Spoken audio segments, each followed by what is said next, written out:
Market wizard. Section 23। Paul Tudor Jones, aggressive trading की art. October 1987 most investors के लिए एक विनाशकारी महीना था, क्योंकि दुनिया भर के शेयर मार्केट्स में 1929 के बराबर डिक्लाइन देखी गई। उसी महीने पॉल ट्यूडर जोन्स द्वारा मैनेज ट्यूडर फ्यूचर्स फंड ने इनक्रेडिबल 62% रिटर्न रिकॉर्ड किया। जोन्स हमेशा से एक मनमौजी ट्रेडर रहे हैं। उनकी ट्रेडिंग स्टाइल यूनिक है और उनका परफॉर्मेंस दूसरे मनी मैनेजर्स से अनकोरिलेटेड है। शायद सबसे इम्पोर्टेंट, उन्होंने वह किया है जिसे कई लोग इम्पॉसिबल मानते थे। बहुत कम इक्विटी रिट्रेसमेंट के साथ लगातार 5 वर्ष 3 पॉइंट्स वाले रिटर्न को हासिल किया। क्या आप जानते हैं कि 1986 में पॉल के फंड को केवल 99.2% प्रॉफिट का एहसास हुआ? जोन्स ने अपने हर बड़े वेंचर में सक्सेस हासिल की है। उन्होंने ब्रोकर के रूप में बिजनेस शुरू किया और अपने सेकेंड ईयर में कमीशन के रूप में 1 मिलियन से अधिक की कमाई की। 1980 के फॉल में जोन्स एक इंडिपेंडेंट फ्लोर ट्रेडर के रूप में न्यूयॉर्क कॉटन एक्सचेंज में चले गए। फिर से वे शानदार रूप से सक्सेसफुल रहे और अगले कुछ वर्षों में लाखों की कमाई की।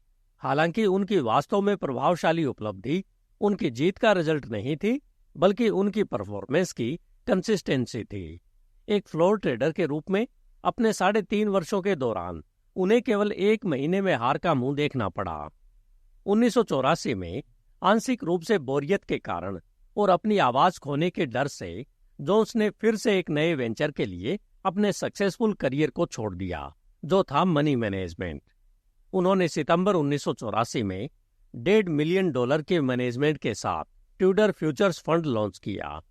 अक्टूबर 1988 के अंत में इस फंड में इन्वेस्ट किए गए प्रत्येक $1,000 का प्राइस $17,482 था, जबकि उनके द्वारा manage total amount of money बढ़कर $330 मिलियन हो गई थी।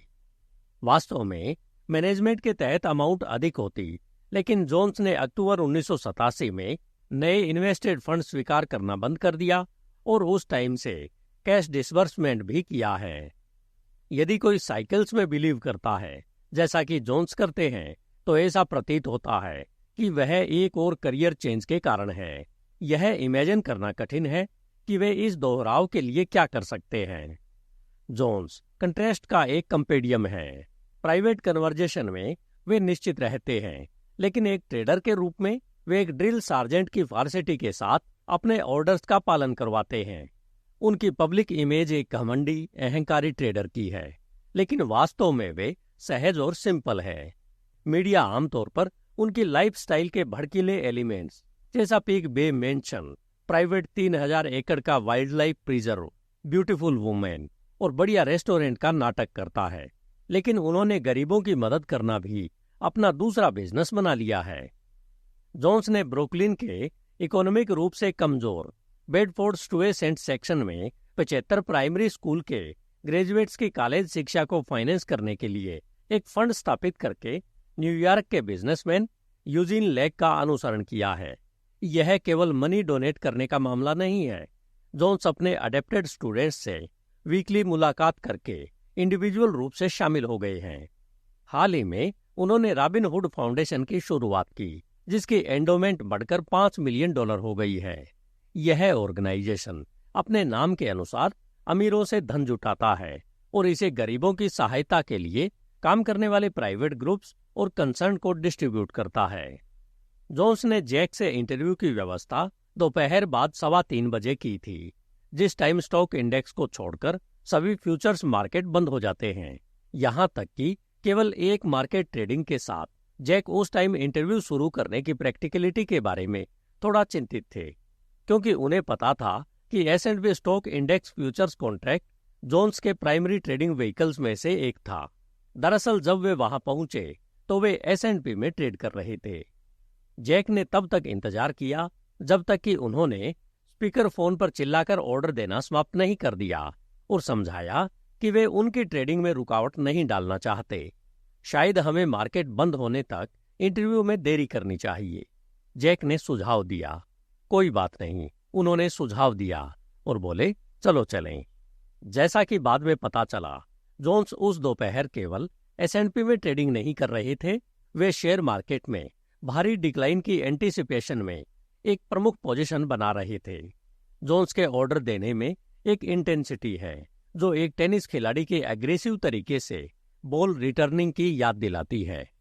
जोन्स बिजनेस में अपने पहले ट्यूटर प्रसिद्ध कॉटन ट्रेडर एली टूलिस के बारे में प्रशंसा के साथ बात करते हैं। शायद टूलिस का एक गुण जिसने जोन्स पर सबसे अधिक प्रभाव डाला वह था उनका स्टील हार्ड इमोशन कंट्रोल। वे याद करते हैं कि जिस टाइम मार्केट में टूली की पोजीशन कमजोर हो रही थी तब भी वे बिना पलक झपकाए विजिटर्स के साथ विनम्र सहज बातचीत करते थे। विजिटर्स को देखने, अपने स्टाफ से बात करने और इस इंटरव्यू में उसी टाइम भाग लेने में जोन्स की कैजुअलनेस, जब वे एक भारी S&P पोजीशन में ट्रेड कर रहे थे, उसी विशेषता को दर्शाता है। उस दिन ट्रेड के अंतिम मिनटों में स्टॉक इंडेक्स फ्यूचर में तेजी के कारण जोन्स की पोजीशन में $1 मिलियन से अधिक का लॉस हुआ। फिर भी वे इतने शांत थे कि जब तक मैंने उस दिन के बाद में क्लोजिंग प्राइसेस की जांच नहीं की तब तक मुझे एहसास नहीं हुआ कि मार्केट उनके अगेंस्ट चल रहा था। उनकी पहली मीटिंग में इंटरव्यू पूरा करने के लिए सफिशिएंट टाइम नहीं था। जैक लगभग 2 वीक बाद फिर लौटे। इस दूसरी मुलाकात में 2 बातें रिमार्केबल रहीं। सबसे पहले, जबकि पहली बातचीत के टाइम वे शेयर मार्केट में भारी रिसेशन और भारी डिक्लाइन पर थे, शेयर मार्केट पर जोन्स की शॉर्ट टर्म ओपिनियन इंटरिम में तेजी में बदल रही थी। जिस प्राइस और टाइम का उन्होंने अनुमान लगाया था, शेयर मार्केट में डिक्लाइन आने में फेलियर ने उन्हें कन्विंस किया कि मार्केट शॉर्ट टर्म के लिए हाई लेवल पर है। यह मार्केट सोल्ड आउट हो चुका है, उन्होंने दूसरी मीटिंग में जोर देकर कहा। थोड़े टाइम के अंतराल में ओपिनियन में यह 180 डिग्री बदलाव जोन्स की ट्रेडिंग सक्सेस को अंडरलाइन करने वाले एक्सट्रीम फ्लेक्सिबिलिटी का एग्जाम्पल है। उन्होंने न केवल अपना ओरिजिनल पोजीशन तुरंत त्याग दिया, बल्कि जब सबूतों से पता चला कि उनकी इनिशियल प्रोजेक्शन गलत थी तो वे दूसरी साइड में शामिल होने को तैयार थे। उनका यह हृदय चेंज सही टाइम पर हुआ। दूसरा, स्टॉक मार्केट और इकोनॉमी से जुड़े अनुमानों को लेकर जोन्स ने अचानक बहुत कॉशन टोन अपना लिया था। उन्हें चिंता थी कि शेयर मार्केट में सेल की दूसरी बड़ी लहर एक प्रकार के फाइनेंशियल मैकार्थिज्म को जन्म दे सकती है। दरअसल इस तरह की चिंता की हिस्टोरिकल मिसाल है। 1930 के डेकेड में हुई सीनेट की सुनवाई के दौरान समिति के सदस्य 1929 के स्टॉक क्रैश के लिए जिम्मेदार खलनायकों को खोजने के लिए इतने बेताब थे कि उन्होंने न्यूयॉर्क स्टॉक एक्सचेंज के उन अधिकारियों को खींच लिया जिन्होंने प्राइस कोलैप्स के दौरान लंबे पोजीशन पर काम किया था। जोन्स को डर था कि एक प्रमुख स्पेक्युलेटर और इकोनॉमिक रुझानों के फोरकास्टर के रूप में वे फ्यूचर में किसी भी गवर्नमेंट के लिए एक सुविधाजनक लक्ष्य बन सकते हैं। जोन्स अपने ट्रेडिंग के रिलेशन में एक प्रमुख गवर्नमेंट ऑफिशियल के कॉल से विशेष रूप से अपसेट हो गए थे। आपको विश्वास नहीं होगा कि यह कंसर्न कितने ऊंचे पोजीशन पर थे। उन्होंने जैक को इनक्रेडिबल भरी आवाज में समझाया, इस बात का विशेष ध्यान रखा कि कुछ भी विशेष न बताया जाए। हालांकि जोन्स फ्रेंडली बने रहे, लेकिन पहले इंटरव्यू की फॉर्म को उनके उत्तरों में लगभग प्री रिकॉर्ड की गई गुणवत्ता से बदल दिया गया। फॉर एग्जाम्पल, ट्रेडिंग स्ट्रेटजी के बारे में एक क्वेश्चन का आंसर फ्रंट रनिंग के बारे में मिला, एक अवैध प्रथा जिसमें एक ब्रोकर एक बड़े कस्टमर ऑर्डर के सामने अपना ऑर्डर रखता है। यह आंसर वस्तुतः बेतुकेपन की लिमिट पर था, क्योंकि जोन्स किसी भी कस्टमर के ऑर्डर को संभालते नहीं है। यह उतना ही समझ में आता है जितना कि एक फुटबॉल प्रशंसक जो अपने ऑफिस के पूल में दांव लगाता है, इस बात से इनकार करता है कि उसने खेल को फेल करने के लिए रिश्वत ली थी। ऐसा लग रहा था मानो जोन्स आधिकारिक स्टेटमेंट देने के लिए एक मंच के रूप में इंटरव्यू का उपयोग कर रहे थे। शायद कुछ हाइपोथेटिकल फ्यूचर्स की कांग्रेस सुनवाई में सबूत के रूप में इस्तेमाल किया जा सके। जैक ने सोचा था कि जोन्स अत्यधिक कॉन्शियस हो रहे थे। हालांकि वे पागल नहीं थे, लेकिन फिर भी यह उम्मीद कि एक एक्चुअल इकोनॉमिक संकट बैड न्यूज के मैसेंजर को मारने का कारण बनेगा, वास्तव में यह उतनी दूर की कौड़ी नहीं लगती है। आपको पहली बार ट्रेडिंग में रुचि कब हुई? जब मैं कॉलेज में था तो मैंने रिचर्ड डेनिस पर एक लेख पढ़ा जिसने मुझ पर बड़ा प्रभाव डाला। मैंने सोचा कि डेनिस के पास वर्ल्ड की सबसे बड़ी नौकरी थी। मैं पहले से ही ट्रेडिंग की सराहना करता था, क्योंकि मेरे चाचा बिली डोनावंट एक बहुत ही सक्सेसफुल कॉटन ट्रेडर थे। 1976 में कॉलेज खत्म होने के बाद मैं अपने चाचा के पास चला गया और उनसे पूछा कि क्या वे एक ट्रेडर के रूप में शुरुआत करने में मेरी मदद कर सकते हैं।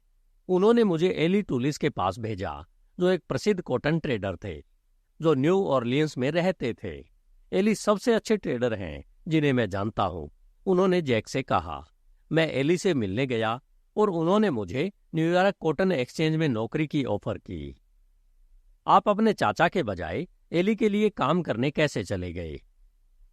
क्योंकि मेरे चाचा प्रमुख रूप से ट्रेडिंग में कैश साइड कॉटन की सेल से जुड़े थे। मेरी रुचि सीधे ट्रेडर बनने में थी। आपने एक्सचेंज के फ्लोर पर कितने टाइम तक काम किया? आपका वहां क्या काम था? मैं एक फ्लोर क्लर्क था। हर कोई इसी तरह से शुरुआत करता है, लेकिन मैंने बहुत सारा एनालिटिकल काम भी किया। मार्केट पर नजर रखते हुए यह पता लगाने की कोशिश की कि किस चीज ने इसे आगे बढ़ाया। मैंने लगभग 6 महीने तक न्यूयॉर्क में क्लर्की की और फिर एली के लिए काम करने के लिए न्यू ऑरलियंस लौट आया। क्या आपने एली से ट्रेडिंग के बारे में बहुत कुछ सीखा? बिल्कुल, एली के साथ काम करना एक शानदार एक्सपीरियंस था। वे 3000 कॉन्ट्रैक्ट्स के साइज की पोजीशन का ट्रेडिंग करते थे, जब पूरे मार्केट में ओपन इंटरेस्ट केवल 30,000 था। वे किसी भी कॉटन ट्रेडर की तुलना में अधिक मात्रा में ट्रेडिंग करेंगे। वह वास्तव में देखने लायक दृश्य था। क्या वह कैश के बदले फ्यूचर ट्रेडिंग कर रहे थे या सिर्फ सट्टा लगा रहे थे? वे प्योर स्पेकुलेटर्स थे।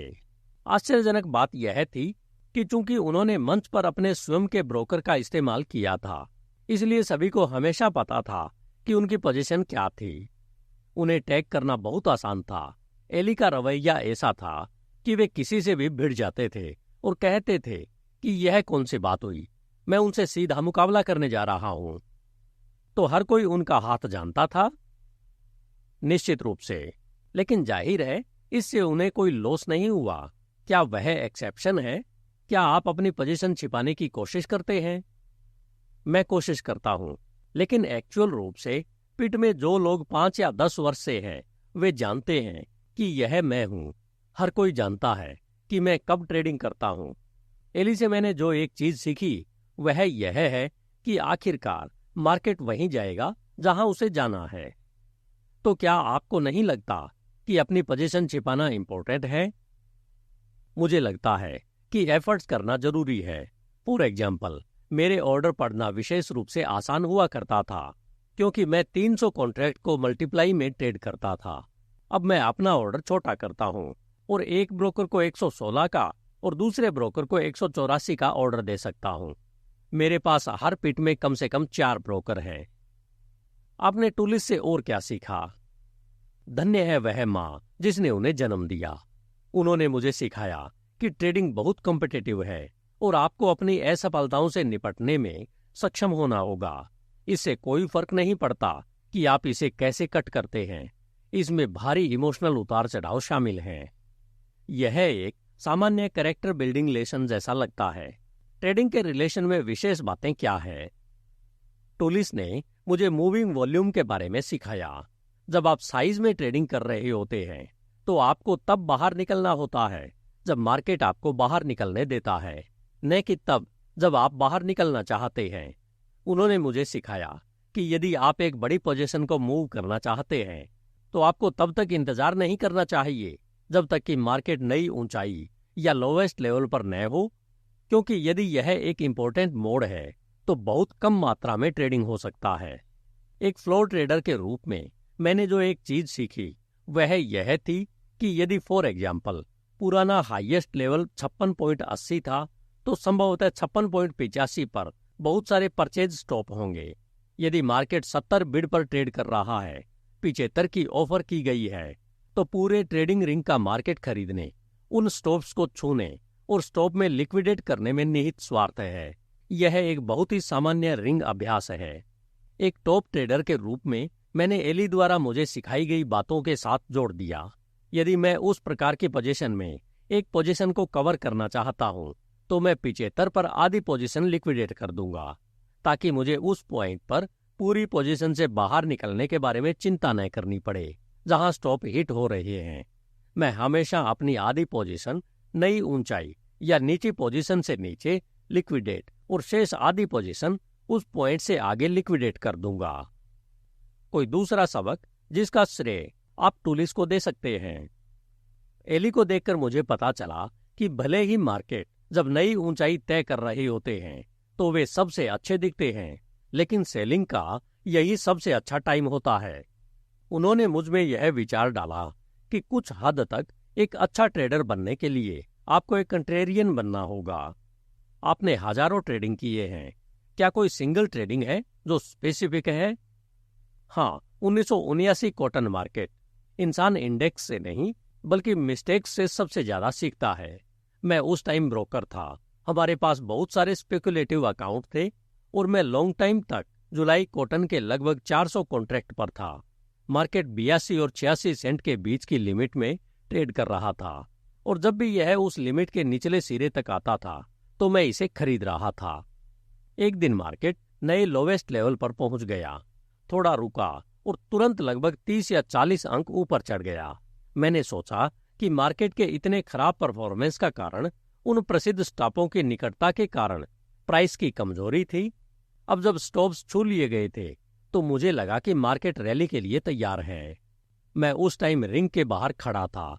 बहादुरी दिखाते हुए मैंने अपने फ्लोर ब्रोकर को 100 जुलाई के लिए 82.90 की बोली लगाने के लिए कहा, जो उस टाइम एक बहुत बड़ा ऑर्डर था।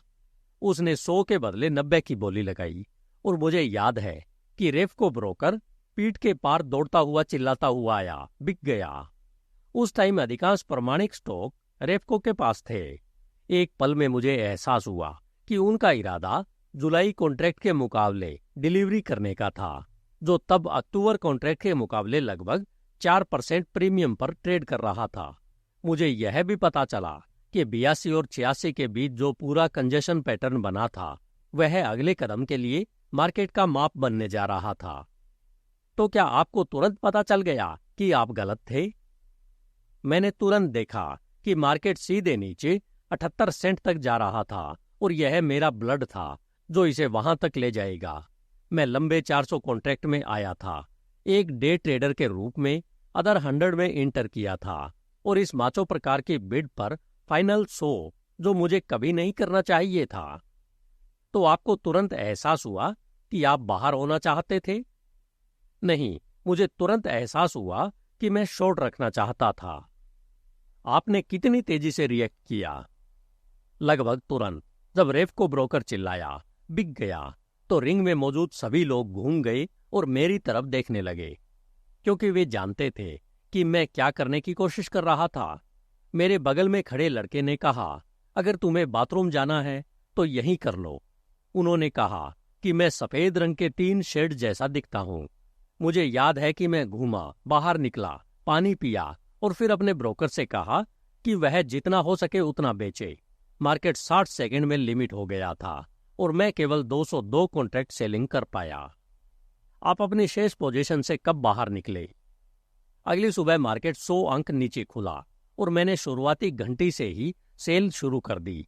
मार्केट में फिर से लिमिट डाउन लागू होने से पहले मैंने केवल लगभग 150 कॉन्ट्रैक्ट बेचे थे।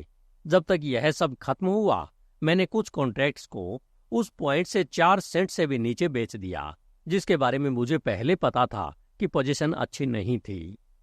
भले ही आपने काफी तेजी से रिएक्ट किया, फिर भी आपको बड़ा झटका लगा। पीछे मुड़कर देखें तो आपको क्या करना चाहिए था?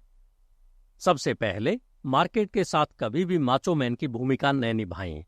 दूसरा, कभी भी ओवर ट्रेड न करें। मेरी बड़ी प्रॉब्लम यह नहीं थी कि ट्रेडिंग में मैंने कितने अंक गंवाए, लेकिन यह थी कि जिन अकाउंट्स को मैं संभालता था उनकी इक्विटी के रिलेटिव में बहुत अधिक कॉन्ट्रैक्ट पर ट्रेडिंग कर रहा था। उस सिंगल ट्रेडिंग में मेरे अकाउंट ने अपनी इक्विटी का लगभग 60 से 70% खो दिया। क्या उस विशेष ट्रेडिंग ने रिस्क के संदर्भ में आपकी कंप्लीट ट्रेडिंग स्टाइल को बदल दिया? बिल्कुल, मैं पूरी तरह से डिमोरलाइज हो गया था। मैंने कहा, मैं इस बिजनेस के लिए नहीं बना हूं। मुझे नहीं लगता कि मैं इसे ज्यादा देर तक हैक कर सकता हूं। मैं इतना उदास हो गया था कि मैंने इसे लगभग छोड़ ही दिया था। उस टाइम आप कितने वर्षों से बिजनेस में थे? सिर्फ 3.5 साल के करीब। क्या आप उस पॉइंट पर सक्सेसफुल रहे थे? अपेक्षाकृत मेरे अधिक क्लाइंट्स ने पैसा कमाया था और मैं अपनी कंपनी के लिए एक इम्पोर्टेंट प्रोड्यूसर था।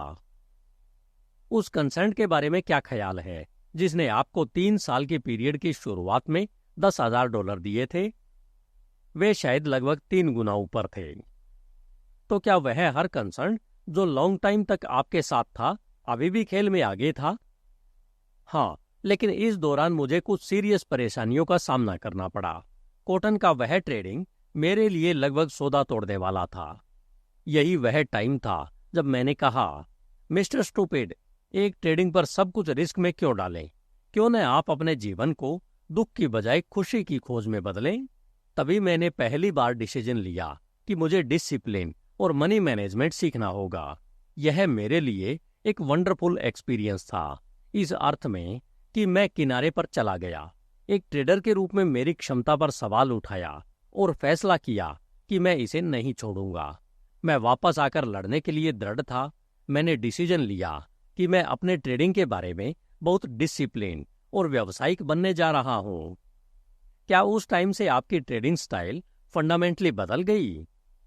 हाँ, अब मैं अपना दिन खुद को यथासंभव खुश और तनाव मुक्त रखने की कोशिश में बिताता हूँ।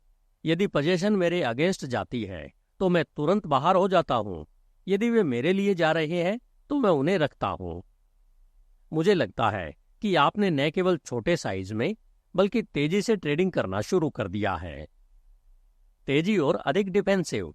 मैं हमेशा पैसा कमाने के बजाय पैसा खोने के बारे में सोचता रहता हूँ। उस टाइम उस कॉटन ट्रेडिंग में मैंने जुलाई में 89 सेंट तक जाने का सपना देखा था और मैंने 400 कॉन्ट्रैक्ट पर जो सारा पैसा कमाने जा रहा था उसके बारे में सोचा था। मैंने यह नहीं सोचा कि मैं क्या खो सकता हूँ। क्या आप ट्रेडिंग करने से पहले हमेशा जानते हैं कि आप कहां से बाहर निकल रहे हैं? मेरे पास मेंटल स्टॉप है। यदि यह उस नंबर तक पहुंच जाता है तो चाहे कुछ भी हो, मैं बाहर हो जाऊंगा।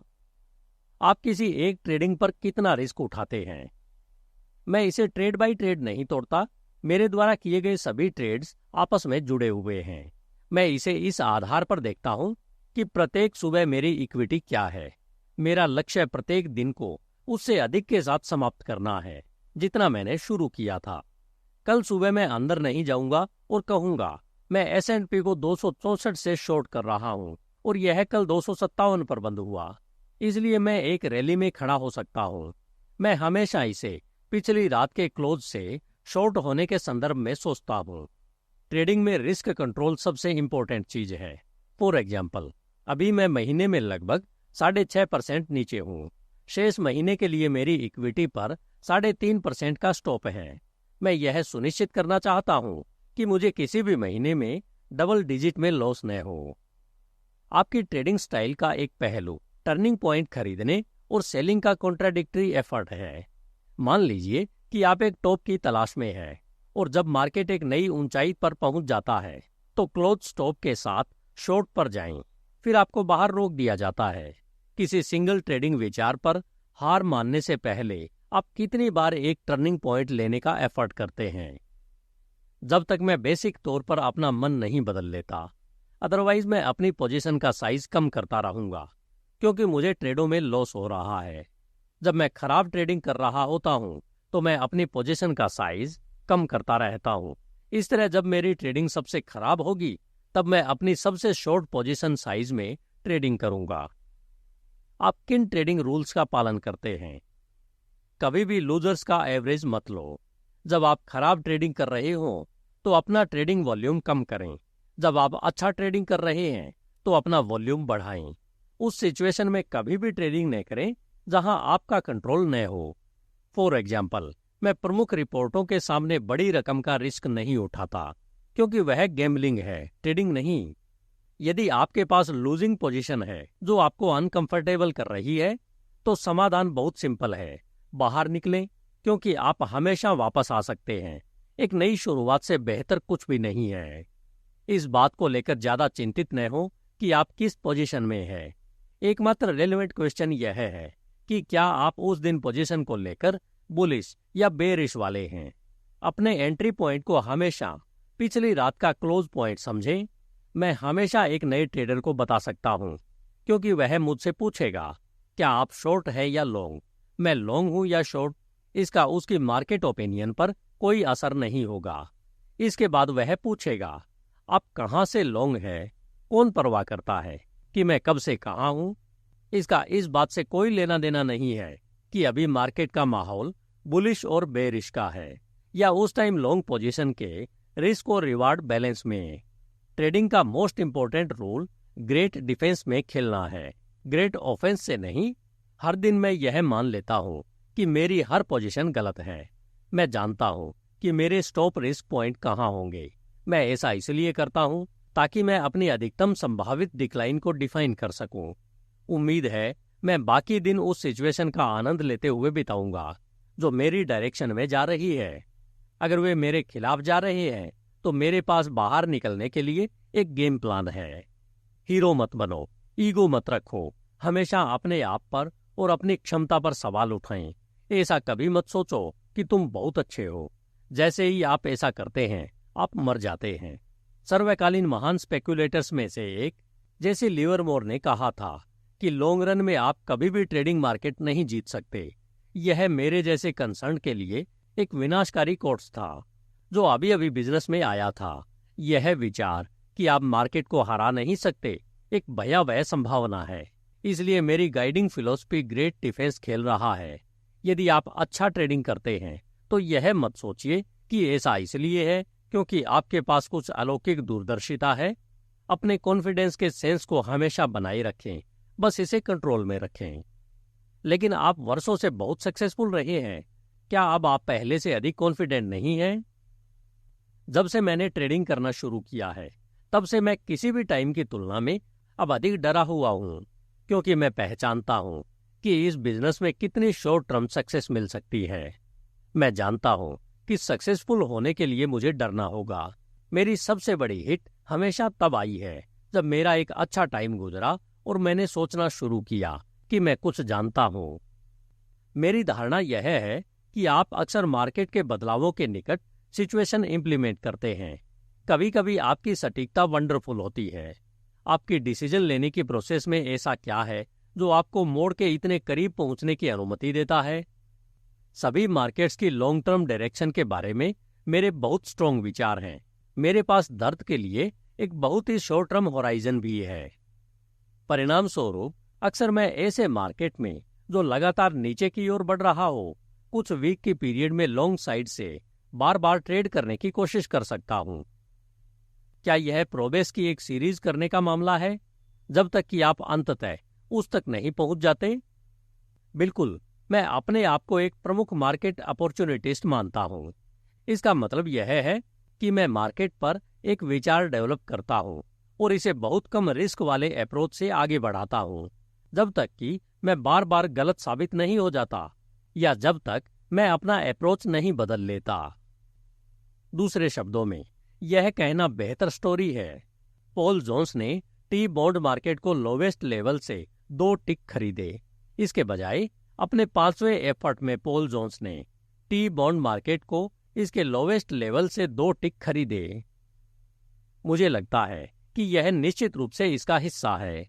दूसरा हिस्सा यह है कि मैं हमेशा से एक स्विंग ट्रेडर रहा हूं, जिसका अर्थ है कि मेरा मानना है कि सबसे अच्छा पैसा मार्केट के बदलावों पर ही कमाया जा सकता है। हर कोई कहता है कि जब आप टॉप और बॉटम चुनने की कोशिश में मारे जाते हैं और आप बीच के रुझानों को पकड़कर सारा पैसा कमा लेते हैं। ठीक है, 12 वर्षों से मैं अक्सर बीच में बटर को मिस कर रहा हूं, लेकिन मैंने बॉटम और टॉप पर बहुत सारे बटर को पकड़ लिया है। यदि आप एक ट्रेंड के फॉलोवर हैं और किसी मूव के बीच में प्रॉफिट पकड़ने की कोशिश कर रहे हैं, तो आपको बहुत वाइड स्टॉप का उपयोग करना होगा। मैं ऐसा करने में सहज नहीं हूं। इसके अलावा मार्केट केवल 15% टाइम ही ट्रेंड में रहता है, बाकी टाइम वे बगल में चलते हैं। मार्केट्स के बारे में जनता की धारणा में सबसे प्रमुख भ्रांति क्या है? यह है कि मार्केट्स में हेराफेरी की जा सकती है। वॉल स्ट्रीट पर कुछ ग्रुप हैं जो मार्केट में प्राइस एक्शन को कंट्रोल करते हैं। मैं किसी भी मार्केट में जा सकता हूं और 1 या 2 दिन शायद एक वीक के लिए भी हलचल पैदा कर सकता हूँ। अगर मैं सही टाइम पर मार्केट में जाता हूँ तो इसे ऊपर की ओर थोड़ी सी गैस देकर मैं तेजी से मार्केट का भ्रम पैदा कर सकता हूँ। लेकिन जब तक मार्केट वास्तव में स्ट्रोंग नहीं होता, जैसे ही मैं परचेज बंद कर दूंगा, प्राइस तुरंत नीचे आ जाएगी। आप एंकोरेज अलास्का में सबसे सुंदर सेक्स फिफ्थ एवेन्यू खोल सकते हैं, जिसमें एक वंडरफुल समर मेनवेयर्स डिपार्टमेंट है। लेकिन जब तक कोई कपड़े नहीं खरीदना चाहेगा, आप बर्बाद हो जाएंगे। मार्केट्स के बारे में लोगों के मन में और क्या मिसकंसेप्शंस हैं? यह विचार कि वॉल स्ट्रीट से जुड़े लोग कुछ जानते हैं। मेरी माँ एक एक्सीलेंट एग्जाम्पल है। वे वॉल स्ट्रीट वीक देखती है और वे जो कुछ भी कहते हैं उसे वे लगभग रिलीजियस फर्वर के साथ लेती है। मैं शर्त लगा सकता हूँ कि आप संभवतः वॉल स्ट्रीट वीक को फेड कर सकते हैं। मैं जानता हूँ कि आप लगभग हर प्रमुख मार्केट में ट्रेडर से लगभग दैनिक आधार पर बात करते हैं। क्या आप इन लोगों के अगेंस्ट डायरेक्शन में होने को लेकर अनकंफर्टेबल हैं? हाँ, कौन एक विनर को फेड करना चाहता है? मैं उनके साथ रहना चाहूंगा, क्योंकि मैं उन लोगों से बात करना चाहता हूं जिनके पास सबसे अच्छे ट्रेड रिकॉर्ड हैं। आप इन सभी अपोजिट ओपिनियन को अपने अप्रोच को भ्रमित करने से कैसे बचाते हैं? मान लीजिए कि आप किसी मार्केट में रिसेशन की पोजीशन में है और जिन लोगों से आप उस मार्केट के बारे में बात करते हैं उनमें से 75% लोग तेजी में हैं। आप क्या करते हैं? मैं इंतजार करता हूं। मैं आपको एक आदर्श एग्जाम्पल दूंगा। पिछले बुधवार तक मैं क्रूड ऑयल पर बेयरिश की पोजीशन में था, जबकि यह $2 की बढ़त के बीच में था। मैं जानता हूं कि सबसे अच्छे क्रूड ऑयल ट्रेडर उस पीरियड के दौरान तेजी में थे, क्योंकि वह बुलिश था। मैं कभी भी शॉर्ट नहीं हुआ। फिर मार्केट ठप होने लगा और एक दिन उसने कहा, मुझे लगता है कि मैं यहीं रुक जाऊंगा। मुझे तुरंत ही पता चल गया था, विशेष रूप से इस फैक्ट को देखते हुए कि ठीक उसी टाइम ओपेक से तेजी की खबरें आ रही थी कि क्रूड ऑयल कम रिस्क वाला शॉर्ट था। मैंने इसे खूब बेचा और यह एक बढ़िया ट्रेड बन गया। क्या ऐसे कोई मार्केट एडवाइजर हैं जिन पर आप ध्यान देते हैं? मार्टी ज्विग और नेट डेविस महान है। बॉब प्रीचर चैंपियन है। प्रीचर सर्वश्रेष्ठ हैं क्योंकि वे अल्टीमेट मार्केट अपॉर्चुनिस्ट हैं। अपॉर्चुनिस्ट से आप क्या समझते हैं? उनके इतने सक्सेसफुल होने का कारण यह है कि एलियट वेव थ्योरी किसी को इनक्रेडिबल रूप से अनुकूल रिस्क रिवार्ड के अपॉर्चुनिटी बनाने की अनुमति देती है। यही कारण है कि मैं अपनी सक्सेस का श्रेय एलियट वेव अप्रोच को देता हूं। क्या कोई एडवाइजर है जिसे आप मानते हैं कि वे अंडररेटेड हैं? मुझे लगता है कि नेट डेविस ने शेयर मार्केट पर सबसे अच्छा रिसर्च किया है जो मैंने देखा है। हालांकि वह काफी मशहूर है, लेकिन मुझे नहीं लगता कि उन्हें वह पहचान मिली है जिसके वे हकदार हैं। क्या कोई ऐसा एनालिस्ट है जिसे आप ओवररेटेड मानते हैं? जज मत करो, कहीं ऐसा न हो कि तुम्हें भी जज किया जाए। बहुत कम ट्रेडर आपकी उपलब्धि के लेवल तक पहुंचे हैं। क्या चीज आपको अलग बनाती है? मुझे लगता है कि मेरी एक स्ट्रेंथ यह है कि मैं प्रेजेंट टाइम तक जो कुछ भी हुआ है उसे हिस्ट्री के रूप में देखता हूं। मुझे वास्तव में उस गलती की परवाह नहीं है जो मैंने 3 सेकंड पहले मार्केट में की थी। मुझे इस बात की परवाह है कि मैं अगले क्षण से क्या करने जा रहा हूं। मैं मार्केट से किसी भी तरह के इमोशनल लगाव से बचने की कोशिश करता हूं। मैं अपने ट्रेडिंग विचारों को मार्केट के बारे में रिकॉर्ड की गई टिप्पणियों से इम्पैक्ट होने देने से बचता हूं। पोजीशन के प्रति कोई निष्ठा न होना स्पष्ट रूप से आपके ट्रेडिंग में एक इम्पोर्टेंट एलिमेंट है। यह इम्पोर्टेंट है क्योंकि यह आपको यह पता लगाने के लिए एक वाइड ओपन इंटेलेक्चुअल हॉराइजन देता है कि वास्तव में क्या हो रहा है। यह आपको उस विशेष मार्केट के लिए सही पूर्वानुमान चुनने में पूरी तरह से क्लीन स्लेट के साथ आने की अनुमति देता है।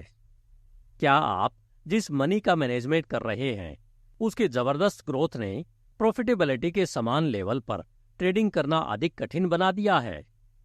इसने इसे बहुत अधिक कठिन बना दिया है। क्या आपको लगता है कि यदि आप छोटी मात्रा में ट्रेड कर रहे होते हैं तो आप काफी अधिक % रिटर्न कमा सकते हैं? वाकई, बिना सवाल के। क्या आपने कभी सवाल किया है कि क्या आपके परफॉर्मेंस पर साइज का डिटर्मिनल इम्पैक्ट आपके द्वारा पैसे के मैनेजमेंट से अर्जित प्रॉफिट इंसेंटिव फीस से अधिक है? मैं हर दिन उस क्वेश्चन के बारे में सोचता हूँ। यह देखना इंटरेस्टिंग होगा कि आपकी बुक पब्लिश होने तक क्या होता है। क्या आपने नई इन्वेस्टमेंट फंड स्वीकार करना बंद कर दिया है? हाँ, बहुत टाइम पहले। आप ब्रोकर और मनी मैनेजर दोनों रहे हैं। आप इन दोनों जॉब्स के रिलेटिव प्रॉफिट और लॉस की तुलना कैसे करते हैं? मैं ब्रोकरेज बिजनेस से बाहर हो गया क्योंकि मुझे लगा कि इंटरेस्ट का घोर टकराव था। यदि आप किसी कस्टमर से कमीशन ले रहे हैं और वह पैसा खो देता है तो आपको पनिश नहीं किया जाएगा। मैं मनी मैनेजमेंट बिजनेस में गया क्योंकि अगर मैंने पैसा खो दिया तो मैं यह कहने में सक्षम होना चाहता था कि मुझे इसके लिए कमीशन नहीं मिल रहा है। असल में शायद इसके लिए मुझे एक पैकेट खर्च करना पड़ता है, क्योंकि मेरे पास एक ओवरहेड है जो ब्रोंज जू को खत्म कर देगा। मैं कभी किसी से माफी नहीं मांगता, क्योंकि जब तक मैं जीत नहीं जाता मुझे कमीशन नहीं मिलता। क्या आप अपना पैसा अपने फंड में रखते हैं? मैं कहूंगा कि मेरी नेटवर्थ का 85% मेरे अपने फंड में इन्वेस्ट किया गया है, मुख्यतः क्योंकि मेरा मानना है कि यह इसके लिए वर्ल्ड में सबसे सुरक्षित जगह है। मुझे सच में विश्वास है कि मैं इतना डिफेंसिव और कंजर्वेटिव हो जाऊंगा कि मुझे अपना पैसा वापस मिल जाएगा। आपने अक्टूबर 1987 के दौरान एक्सेप्शनली अच्छा परफॉर्मेंस किया, एक महीना जो कई दूसरे ट्रेडर्स के लिए एक आपदा था। क्या आप कुछ डिटेल में इसके बारे में बता सकते हैं? हम 1986 के मध्य से शेयर मार्केट में बड़ी डिक्लाइन की उम्मीद कर रहे थे और हमने फाइनेंशियल मेल्टडाउन की संभावना को देखते हुए कंटीजेंसी प्लान तैयार किया था। जब हम सोमवार 19 अक्टूबर को आए तो हमें पता था कि उस दिन मार्केट क्रैश होने वाला था। किस बात ने आपको इतना आश्वस्त किया? क्योंकि पिछला शुक्रवार डिक्लाइन का रिकॉर्ड वॉल्यूम वाला दिन था। ठीक यही बात 1929 के क्रैश से 2 दिन पहले घटित हुई थी। 1929 के हमारे एनालॉग मॉडल का पतन पूरी तरह से ठीक हो गया था। ट्रेजरी सचिव बेकर का सप्ताहांत स्टेटमेंट कि अमेरिका अब डॉलर का सपोर्ट नहीं करेगा क्योंकि पश्चिम जर्मनी के साथ उसकी असहमति मार्केट के लिए मौत को गले लगाना था। आपने अपनी शॉर्ट पोजीशन कब कवर की? हमने वास्तव में अपने शॉर्ट्स को कवर किया और क्रैश के दिन के अंत में कुछ हद तक लॉन्ग टाइम तक चले गए। क्या अक्टूबर में आपका अधिकांश प्रॉफिट आपकी छोटी स्टॉक इंडेक्स पोजीशन के कारण था? नहीं, हमारी बॉन्ड पोजीशन भी बेहद प्रॉफिटेबल थी। क्रैश के दिन हमने अपनी अब तक की सबसे बड़ी बॉन्ड पोजीशन पर रखा था। 19 अक्टूबर को बॉन्ड मार्केट पूरे दिन वर्स्ट पोजीशन में रहा। दिन के दौरान मैं अपने ग्राहकों और अपनी संपत्ति की फाइनेंशियल सुरक्षा को लेकर बहुत चिंतित था। स्ट्रीट वॉल पर विभिन्न कमीशन हाउसों के पास हमारी संपत्ति थी और मुझे लगा कि वे फंड खतरे में पड़ सकते हैं। यह मेरे लिए असहनीय सिचुएशन थी। मैं सोच रहा था फेड की प्रतिक्रिया क्या होने वाली है। मैंने सोचा कि उन्हें तुरंत ही बहुत गुलाबी एनवायरनमेंट बनाने के लिए भारी मात्रा में लिक्विडिटी जोड़नी होगी। हालांकि चूंकि बॉन्ड पूरे दिन खराब परफॉर्मेंस कर रहे थे, इसलिए मैं लॉन्ग बॉन्ड पोजीशन पर ट्रिगर खींचने के लिए खुद को नहीं ला सका। ट्रेडिंग के आखिरी आधे घंटे के दौरान बॉन्ड अचानक बढ़ने लगे और यह मेरे दिमाग में घर कर गया कि बॉन्ड ऐसी एक्शन करने जा रहे हैं जिससे बॉन्ड के प्राइसेस में जबरदस्त अपमूव आएगा। जैसे ही मैंने बॉन्ड मार्केट को एक पल के लिए सही होते देखा, मैं पागल हो गया। क्या आप मानते हैं कि अक्टूबर 1987 आने वाले और अधिक नेगेटिव टाइम का प्रारंभिक चेतावनी संकेत था? मुझे लगता है कि फाइनेंशियल कम्युनिटी, विशेषकर वॉल स्ट्रीट को 19 अक्टूबर को एक जानलेवा झटका लगा था, लेकिन वे सदमे में है और उन्हें इसका एहसास नहीं है। मुझे वह टाइम याद है जब मैं एक नाव की चपेट में आ गया था और प्रोपेलर ने मेरे पिछले हिस्से को चबा लिया था। मेरा पहला विचार था, धिक्कार है, मैंने अपनी रविवार की दोपहर बर्बाद कर दी क्योंकि मुझे टांके लगवाने हैं। क्योंकि मैं सदमे में था, मुझे तब तक एहसास भी नहीं हुआ कि मैं कितनी बुरी तरह से कट गया था, जब तक कि मैंने अपने दोस्तों के चेहरे नहीं देखे। हर चीज बनने से 100 गुना तेजी से नष्ट हो जाती है। जिस चीज को बनाने में शायद 10 साल लग जाते हैं, उन्हें तोड़ने में 1 दिन लगता है। यदि इकोनॉमी उस प्रकार के लीवरेज के साथ चलने लगे जो इसमें है, तो यह इतनी तेजी से बिगड़ेगी कि लोगों का सिर घूम जाएगा। मुझे इस पर विश्वास करने से नफरत है, लेकिन मैं सोचता हूँ कि यही होने वाला है। मैं हिस्ट्री के अध्ययन से जानता हूँ कि क्रेडिट अंततः सभी महान समाजों को नष्ट कर देता है। हमने अनिवार्य रूप से अपना अमेरिकन एक्सप्रेस कार्ड निकाल लिया है और कहा है कि हम बहुत अच्छा टाइम बिताएंगे। रीगन ने समृद्धि की ओर बढ़ने के लिए हमसे उधार लेकर यह सुनिश्चित किया कि उनके कार्यकाल के दौरान इकोनॉमी अच्छी होगी। हमने फ्यूचर के लिए उधार लिया था और जल्द ही हमें भुगतान करना होगा। क्या आप मौजूदा पोजीशन के लिए रीगनामिक्स को जिम्मेदार ठहरा रहे हैं? मुझे लगता है कि रीगन ने हमें एक देश के रूप में अच्छा महसूस कराया और यह वंडरफुल है, लेकिन इकोनॉमिक्स के संदर्भ में वह अब तक की सबसे बड़ी आपदा थी। मुझे लगता है कि उन्होंने घाटे में कटौती का वादा करके बेसिकली हमें धोखा दिया और फिर इस देश के हिस्ट्री में सबसे बड़ा खर्च करने लगे। मुझे नहीं लगता कि कोई डेमोक्रेट इससे बच सकता था, क्योंकि हर कोई 150 से 180 अरब डॉलर के डेफिसिट के बारे में बहुत विजिलेंट रहा होगा। क्या आप कोई ऐसा तरीका देखते हैं जिससे हम गहरी रिसेशन या डिप्रेशन में जाने से पहले अपनी मौजूदा प्रॉब्लम्स का समाधान कर सकें? यही बात मुझे बहुत डराती है। मुझे हमारी वर्तमान दुविधा का कोई समाधान नहीं दिख रहा है। हो सकता है कि बहुत वाइड इकोनॉमिक ताकतें काम कर रही हों, जो एक बड़े सुपर साइकिल का हिस्सा हो जिस पर हमारा कोई कंट्रोल नहीं है। शायद हम उसी प्रकार के साइकिल्स का जवाब दे रहे हैं जिसका शिकार अधिकांश उन्नत सभ्यताएं हुई, चाहे वह रोमन हो, 16वीं सदी का स्पेन, 18वीं सदी का फ्रांस या 19वीं सदी का ब्रिटेन। मुझे लगता है कि हम दर्द के दौर में आने वाले हैं। हम फिर से सीखने जा रहे हैं कि फाइनेंशियल डिसिप्लिन क्या होता है। क्या आप ट्रेडिंग सिस्टम का उपयोग करते हैं? हमने सूर्य के नीचे हर सिस्टम का परीक्षण किया है और आश्चर्यजनक रूप से हमें एक ऐसी सिस्टम मिली है जो वास्तव में अच्छी तरह से काम करती है। यह एक बहुत अच्छी सिस्टम है, लेकिन स्पष्ट कारणों से मैं आपको इसके बारे में अधिक नहीं बता सकता। यह किस प्रकार के रेल्म में आता है, कॉन्ट्रेरियन या trend following? Trend following system का मूल आधार यह है कि मार्केट जब चलते हैं तो तेजी से आगे बढ़ते हैं। यदि मार्केट में अचानक रेंज एक्सपेंशन होता है जो संकीर्ण रूप से ट्रेडिंग कर रहा है, तो मानव स्वभाव उस प्राइस मूव को फेड करने की कोशिश करता है। जब आपको रेंज एक्सपेंशन मिलता है तो मार्केट आपको एक बहुत जोरदार स्पष्ट संकेत भेज रहा है कि मार्केट उस एक्सपेंशन की डायरेक्शन में आगे बढ़ने के लिए तैयार हो रहा है। क्या आप प्रेजेंट टाइम में अपने फंड का एक हिस्सा उस सिस्टम पर ट्रेडिंग कर रहे हैं? हमने लगभग 6 महीने पहले ही सिस्टम पर ट्रेडिंग करना शुरू किया था और अब तक यह बहुत अच्छा परफॉर्म कर रहा है। क्या आपको लगता है कि एक अच्छी सिस्टम एक अच्छे ट्रेडर से compete कर सकती है?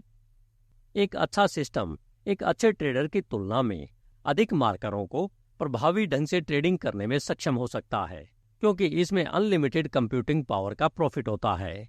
आखिरकार प्रत्येक ट्रेडिंग डिसीजन किसी प्रॉब्लम सॉल्विंग प्रोसेस का प्रोडक्ट होता है, ह्यूमन या अदरवाइज। हालांकि मार्केट पैटर्न को डिफाइन करने, बातचीत करने और बदलने में कम्प्लेक्सिटी का कारण एक अच्छा ट्रेडर आमतौर पर एक अच्छे सिस्टम से बेहतर परफॉर्मेंस करने में सक्षम होगा। लेकिन एक अच्छी सिस्टम डाइवर्सिटी लाने में मदद कर सकती है। स्पष्ट रूप से एक अच्छी सिस्टम मेरे मुकाबले 10 गुना अधिक प्राइस में उतार चढ़ाव को पकड़ लेगी उस 15% टाइम के दौरान जब मार्केट एक प्रमुख ट्रेडिंग फेज में होता है। 2 वीक पहले आप बहुत बेरिश थे। किस कारण से आपने अपना मन बदल लिया? क्या आपका मतलब वॉल स्ट्रीट जर्नल के उस लेख से है जिसमें दुनिया भर में यह प्रचारित किया गया था कि मेरे पास 2000 S&P कॉन्ट्रैक्ट कम थे? मार्केट नीचे नहीं गया। सबसे पहले मैं अपना कान रेल की पटरियों पर लगाता हूं। मैं हमेशा मानता हूं कि प्राइसेस पहले आती है और फंडामेंटल बाद में। क्या आपका मतलब यह है कि यदि आप सही थे तो प्राइसेस कम होनी चाहिए थी और ऐसा नहीं हुआ? टूलिस ने मुझे जो चीजें सिखाई उनमें से एक थी टाइम का महत्व। जब मैं ट्रेडिंग करता हूं तो मैं केवल प्राइस स्टॉप का उपयोग नहीं करता, मैं टाइम स्टॉप का भी उपयोग करता हूं। अगर मैं सोचता हूं कि मार्केट टूट जाना चाहिए और ऐसा नहीं होता है तो मैं अक्सर बाहर निकल जाऊंगा। भले ही मुझे कोई पैसा नहीं बन रहा हो। 1929 के एनालॉग मॉडल के अनुसार मार्केट को नीचे जाना चाहिए था, ऐसा नहीं हुआ। पिछले 3 वर्षों के दौरान यह पहली बार था कि हमारे बीच सीरियस मतभेद थे। मुझे लगता है कि इकोनॉमी की मजबूती से शेयर मार्केट में डिक्लाइन में देरी होगी। मेरा मानना है कि हम 1929 मॉडल से बाहर हो रहे हैं। इसका एक कारण आज क्रेडिट की बहुत आसान अवेलेबिलिटी है। वॉल्वो 120 महीने का कार लोन दे रहा है। उस बारे में सोचना, 10 साल तक कार का मालिक कौन है? 20 साल पहले कार लोन की एवरेज पीरियड 24 महीने थी, आज 55 महीने हो गई। मुझे लगता है कि लास्ट कंक्लूजन वही होगा, लेकिन क्रेडिट की आसानी से 1920 के डेकेड की तुलना में प्रोसेस में देरी होगी, जब हमारे पास कैश इकोनॉमी थी। आज हमारा इंटरव्यू स्टार्ट होने से पहले आपकी कुछ प्रारंभिक टिप्पणियों से ऐसा लगता है कि आप अपनी सक्सेस से व्याकुल हैं। यदि इस देश में दुख काफी गहरा हो जाता है तो यह धारणा बन जाएगी कि हमने एक ट्रेडिंग फर्म के रूप में अच्छा परफॉर्मेंस किया, जबकि दूसरे लोगों को लॉस हुआ। क्योंकि हमारे पास बहुत ज्ञान था, ऐसा नहीं है कि हमारे पास कोई अनुचित ज्ञान था जो दूसरे लोगों के पास नहीं था। यह सिर्फ इतना है कि हमने अपना होमवर्क किया था। लोग यह विश्वास ही नहीं करना चाहते कि कोई भी भीड़ से अलग हो सकता है और मीडियोक्रेटी से ऊपर उठ सकता है। मैं समझना चाहता हूं कि मेरे द्वारा इंटरव्यू किए गए कई दूसरे ट्रेडर्स के समान आपने ट्रेनी ट्रेडर के एक ग्रुप को ट्रेन किया है। आपकी प्रेरणा क्या थी? जब मैं 21 साल का था तो एक आदमी ने मुझे अपने संरक्षण में ले लिया और यह मेरे लिए अब तक की सबसे बड़ी घटना थी। मुझे दूसरे लोगों के लिए भी यही काम करने का दायित्व महसूस हुआ। जिन लोगों को आपने ट्रेन किया वे आपको कैसे मिले? अनगिनत इंटरव्यू हम आवेदकों से भर गए हैं। आपने कितने ट्रेडर्स को काम पर रखा है? लगभग 35। क्या वे सक्सेसफुल हुए हैं? बहुत ने बहुत अच्छा परफॉर्मेंस किया है, लेकिन कुल मिलाकर हमें मिक्स्ड सक्सेस मिली है। क्या आप मानते हैं कि ऐसा इसलिए है क्योंकि एक अच्छा ट्रेडर बनने के लिए टैलेंट की आवश्यकता होती है? मैंने ऐसा पहले कभी नहीं सोचा था, लेकिन अब मैं इस पर विश्वास करना शुरू कर रहा हूँ। मेरी कमजोरियों में से एक यह है कि मैं हमेशा बहुत अधिक आशावादी रहता हूँ, विशेष रूप से दूसरे लोगों के सक्सेसफुल होने की क्षमता को लेकर। क्या आपका I have a dream programme था जिसमें आपने यूजिन लैंग के बारे में 60 मिनट शो से प्रेरित होकर गरीबी से त्रस्त क्षेत्र के बच्चों के लिए एक ग्रुप की शिक्षा को प्रायोजित करने का दावा किया था? राइट। शो के अगले वीक में उनसे बात करने गया और 3 महीने के भीतर हमने अपना प्रोग्राम तैयार कर लिया। मैं हमेशा लीवरेज में बड़ा विश्वास रखता हूँ। प्रोग्राम के बारे में जिस चीज ने मुझे वास्तव में उत्साहित किया वह थी इसके गुणात्मक प्रभाव की संभावना। एक बच्चे की मदद करके आप उसके परिवार और दूसरे बच्चों पर प्रभाव डाल सकते हैं। हमने हाल ही में रॉबिनहुड फाउंडेशन नामक एक नया प्रोग्राम भी स्थापित किया है। हम लोगों की तलाश करने और उन्हें फाइनेंस करने का एफर्ट कर रहे हैं जो गरीबों को भोजन और आश्रय प्रदान करने में एडवांस पंक्ति में हैं। हम उन लोगों की तलाश कर रहे हैं जो वस्तुतः बिना बजट के काम करने के आदी है, न कि नौकरशाही जो अक्सर पैसे का प्रभावी ढंग से उपयोग नहीं करती है। क्या यह आपके जीवन का प्रमुख हिस्सा बन गया है? मैं बस यही कहूंगा, मार्केट मेरे लिए इतने अच्छे रहे हैं कि मुझे लगता है कि मुझे बदले में कुछ वापस देना चाहिए। मैं यह नहीं कह सकता कि मैं सक्सेसफुल रहा हूं क्योंकि मैं किसी और से बेहतर हूं। ईश्वर की कृपा से मैं सही टाइम पर सही जगह पर था, इसलिए मुझे शेयर करने का एक बड़ा दायित्व महसूस हुआ है। क्या जीतने की सकारात्मक तीव्रता हारने के दर्द जितनी प्रबल है? एक खराब ट्रेडिंग दिन से बुरा कुछ भी नहीं है। आप इतना उदास महसूस करते हैं कि अपना सिर ऊपर रखना मुश्किल हो जाता है। लेकिन अगर मुझे पता होता कि जीत की खुशी में मुझे भी ऐसा ही एक्सपीरियंस हो सकता है तो मैं किसी भी टाइम जीत और हार के दोनों का कॉम्बिनेशन ले लूंगा, क्योंकि आप उसे और अधिक जीवंत महसूस करते हैं। ट्रेडिंग आपको एक इनक्रेडिबल रूप से गहन एहसास देती है कि जीवन क्या है। इमोशनल रूप से आप एक्सट्रीम लिमिट पर रहते हैं। आप एक एवरेज ट्रेडर को सबसे इंपॉर्टेंट सलाह क्या दे सकते हैं? पैसा कमाने पर ध्यान न दें, जो आपके पास है उसे सुरक्षित रखने पर ध्यान दें। क्या आप अभी भी खुद को 10 या 15 साल बाद ट्रेडिंग करते हुए देखते हैं? मेरे पास इसका कोई दूसरा तरीका नहीं होता। पॉल जोन्स बिजनेस में अपनी शुरुआत से ही एक विजेता ट्रेडर रहे थे, लेकिन शुरुआती वर्षों में उनका परफॉर्मेंस वोलाटाइल था। उनके दिमाग में रिस्क कंट्रोल के महत्व को स्थायी रूप से बैठाने के लिए एक दर्दनाक ट्रेडिंग एक्सपीरियंस की आवश्यकता पड़ी। 1979 में उस कठिन कॉटन ट्रेडिंग के बाद से जोन्स अपने रिस्क को कम करते हुए एक्सीलेंट नेट प्रॉफिटेबिलिटी बनाए रखने में कामयाब रहे हैं। आज रिस्क कंट्रोल जोन्स की ट्रेडिंग स्टाइल और सक्सेस का एसेंस है। वे कभी इस बारे में नहीं सोचते कि वे किसी दिए गए ट्रेडिंग से क्या कमा सकते हैं, बल्कि केवल इस बारे में सोचते हैं कि उन्हें क्या लॉस हो सकता है। वे मार्केट में अपनी प्रत्येक पोजीशन को मेंटल रूप से चिन्हित करते हैं। इससे कोई फर्क नहीं पड़ता कि उन्हें किसी पोजीशन में कितना बड़ा प्रॉफिट हुआ है। जोन्स के दिमाग में उनका एंटरप्राइज पिछली रात का क्लोज था, क्योंकि यह अप्रोच आश्वस्त करती है कि उनके ट्रेडिंग में कभी कोई कमी नहीं आएगी। जोन्स कभी भी अपनी किसी भी पोजीशन के बारे में संतुष्ट नहीं होते हैं। वे न केवल प्रत्येक पोजीशन के रिस्क पर नजर रखते हैं, बल्कि वे रियल टाइम में अपने पूरे पोर्टफोलियो के परफॉर्मेंस पर बारीकी से नजर रखते हैं। यदि किसी सिंगल ट्रेडिंग सेशन के दौरान उनकी कुल इक्विटी 1 से 2% गिर जाती है, तो वे अपने रिस्क को कम करने के लिए तुरंत अपने सभी पोजीशन को लिक्विडेट कर सकते हैं।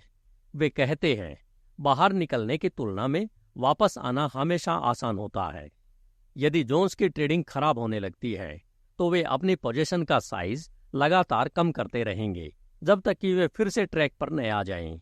इस तरह जब वे अपना सबसे खराब ट्रेडिंग कर रहे होते हैं, तो वे अपना सबसे छोटा ट्रेडिंग भी कर रहे होते हैं। किसी भी महीने में नेट ट्रेडिंग घाटे के साथ जोन्स ऑटोमेटिक रूप से अपने रिस्क को कम कर देंगे, ताकि यह सुनिश्चित हो सके कि वे एक ही महीने में कभी भी डबल डिजिट का लॉस रिकॉर्ड न करें। बड़ी जीत के बाद वे ओवर कॉन्फिडेंस को लेकर विशेष रूप से सतर्क हैं।